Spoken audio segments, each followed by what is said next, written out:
So the Utah Jazz, to the surprise of many people, have just won both of their home games and they're now up 2-0 against the LA Clippers. Even I, who predicted the Utah Jazz to win this series, did not think they would win the first 2 games. I thought they would split it, but in my opinion, it just shows how great the Utah Jazz is and how they're surprising everyone's expectations, and they're just making me look way more smart in my prediction, so I'm thankful for that.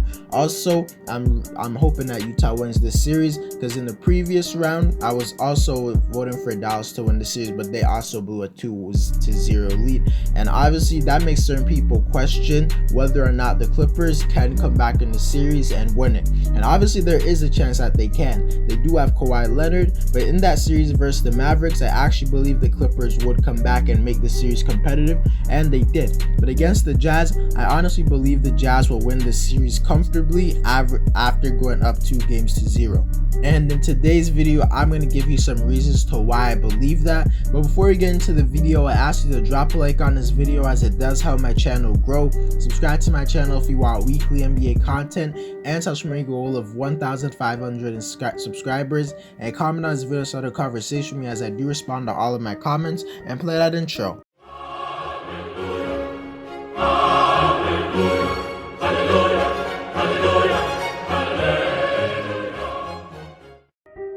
The first and most obvious reason I think the Utah Jazz won't blow this 2-0 lead is the fact that you might not have realized this, but the Jazz were playing without their all-star guard and Mike Conley for the first 2 games. And that clearly is a huge loss to them, since in my opinion he's their 3rd best player and he's their 2nd best offensive player, with his ability to hit shots, create plays for others, and he's just a veteran who has very high IQ, and on top of that he's a solid perimeter defender. So they're definitely missing him, but yet they are still beating the LA Clippers, and he's projected to come back sometime in this series. And I think if he returns to his normal self, he will really help this team that is already playing well without him. In certain moments in the first 2 games, Utah looked like they needed another guy who could just handle the ball. Don't get me wrong, there were also many moments where guys stepped up, like Jordan Clarkson, Joe Ingles, Bogdan Bogdanovic, but I feel like if they had Conley on the floor, it would allow them to get a bit more easy shots. But there were many times where they were struggling in the game, and obviously adding your veteran all-star point guard to help you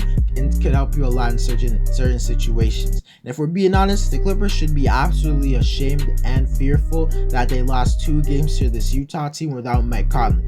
Don't get me wrong, Utah's still a good team and they've been playing amazing in these first 2 games, but from a Clippers mindset, you literally lost to a team that you were projected to beat by most without their 2nd best offensive player, and that just shows how good Utah is and shows how good their depth is. Going to the postseason and in the series, a lot of people are like, Utah has great depth, but it won't really matter. But right now they're showing that it does matter. The second reason the Utah Jazz won't blow this lead is the fact that through the 2 games, the Jazz are shooting absolutely spectacular from 3. As in game 1, they shot 34% from 3, but they did hit 17 of them, so that's kind of respectable. And in game 2, they shot absolutely phenomenal, shooting for 51% from 3. And many people would argue that's a negative thing, since they shot pretty well in both games. And of course 34% isn't crazy, but they did hit 17 threes. But some people would argue that it's not a good thing, since you hit all of those threes and both games came down to the wire. But what you have to realize is a big reason why Utah was called playoff frauds and not real contenders and stuff like that was the fact that people didn't think a team without a superstar and a team that relied so much on 3-point shooting and passing the ball could like work and go deep in the playoffs. Obviously if it's the Warriors, people will believe it because they have Steph Curry and they had Kevin Durant, Klay Thompson, but this is a team with only one superstar level kind of player in Donovan Mitchell. And the reason this is a positive because it shows that their shooters are not going to fail under pressure, and intense moments they're going to step up and help them win the game. Obviously at the end of game 2 they had a bunch of big threes to help them win the game, and they're probably going to have a game where they're off from 3, and they're probably going to lose that game because no one can shoot that well from 3 throughout the course of a whole series unless you're the Golden State Warriors. But at the same time, if anyone's going to shoot that well from 3 in this NBA season, it's going to be the Utah Jazz. And I think there will be more games when they shoot great from 3, and there will be more games where they shoot bad from 3. So in my opinion, the Jazz are going to win the series because their 3-point shooting is not going to fall off. This is in the first place pretty crazy, since overall in the series I think they're shooting somewhere near in the 40s. So if this team could just keep shooting that well from 3, I think it will honestly really help them win the series. The third reason I believe the Utah Jazz will not blow this 2-0 lead is the fact that through the 2 games, the Utah Jazz have been absolutely locking down Kawhi Leonard and Paul George. And coming to the series, I honestly thought that if Utah's going to lose this series, it's going to be because they didn't have a great defender to put on Paul George or on Kawhi Leonard. But so far in the series, Utah's proven me wrong again with their ability to guard Kawhi Leonard and Paul George, and they're just doing an amazing job. Paul George is somewhat defending himself because he's just missing some shots that he should be able to take, but the shots that he makes are easy shots and the shots that he misses are difficult shots. So that shows that the defense is somewhat affecting him, and Bogdan Bogdanovic and Joe Ingles deserve a lot of credit for their defense, and it just shows how good Utah's team defense is in general. Royce O'Neal deserves a lot of credit for guarding Kawhi Leonard, because throughout the first 2 games of the series, Kawhi Leonard is putting up 22 points, 5 rebounds, and 4 assists, shooting 47% from the field and 37% from 3. That's far from bad numbers or choking numbers, don't get me wrong, but we all know Kawhi Leonard's a guy who steps up his game in the postseason, and even in the regular season he plays better than this. So Utah's clearly holding him back from his usual standards, and they're not forcing him to absolutely choke. When you're guarding a player of Kawhi Leonard's magnitude, you're not gonna really make him have a terrible series where he averages like 15 points or something like that. But in my prediction, I said that Utah just needs to stop him from going completely off in the series and averaging like 35 points like he did against the Mavericks. And Royce O'Neal and the Jazz have taken it to the next level, and they're forcing him to do even worse than he usually does. And don't get it twisted, Kawhi Leonard is definitely capable of just coming back and going crazy in the series, but it is a positive sign that he hasn't been playing well in the first 2 games of the series, and it's because of Utah's defense. And in the case of Paul George, he's been averaging 23 points and 10 rebounds, which sounds solid, but he's shooting a disgusting 34% from the field. That simply is not gonna cut it, bro. And a lot of the credit has to go to the Utah Jazz and defenders like Bogdan Bogdanovic and Joe Ingles and a bit of Royce O'Neal. All those guys are forcing him to take very difficult shots, and a bit of it is just Paul George being classical Paul George and choking. But nonetheless, Utah deserves a lot of credit, and is a huge positive at the fact that they were able to defend their 2-star players at an amazing level.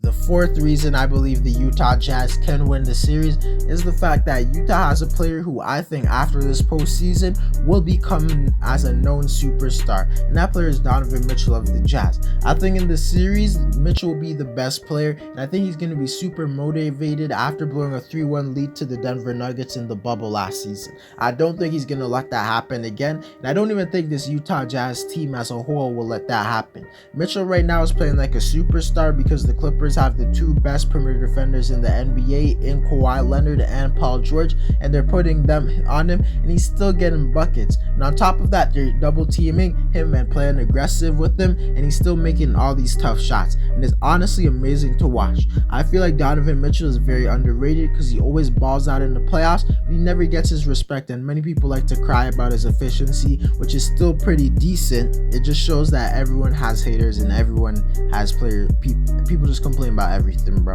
So far in the series, Mitchell's averaging a crazy 41 points and 4 assists, shooting 52% from the field and 44% from 3. That's crazy. And if I'm being honest, I wouldn't bet on him averaging 40 points in the whole series because that's just ridiculous. But I do think he will average over 30 points in the series on good efficiency, and I think he'll continue to dominate the series. And I honestly believe that after this, Donovan Mitchell will look like a player who you can build a championship around. And all I'm gonna say is that if Utah makes it all the way to the NBA Finals, they don't even have to win it. But if they just make it all the way to the NBA Finals, Donovan Mitchell will be regarded as a superstar. And I low-key might start thinking that Utah's gonna make it out the West at this current moment. I'm not gonna say for sure right now because the Suns are looking nice, but at this current moment, I think they definitely could make the NBA Finals.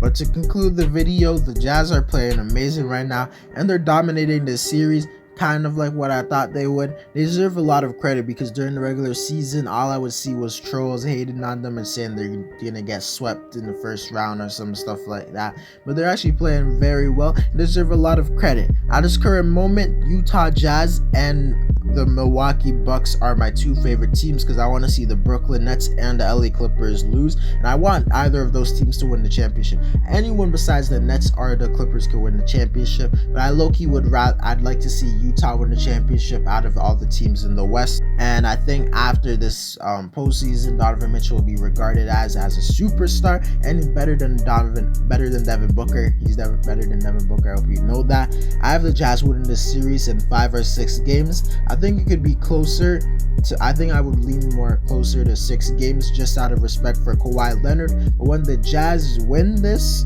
just know they'll deserve a lot of credit. But anyways, guys, that's it for the video. Let me know who you think is gonna win this series. Drop a like on this video to help my channel grow. Subscribe to my channel if you want weekly NBA content and touch my goal of 1,500 subscribers.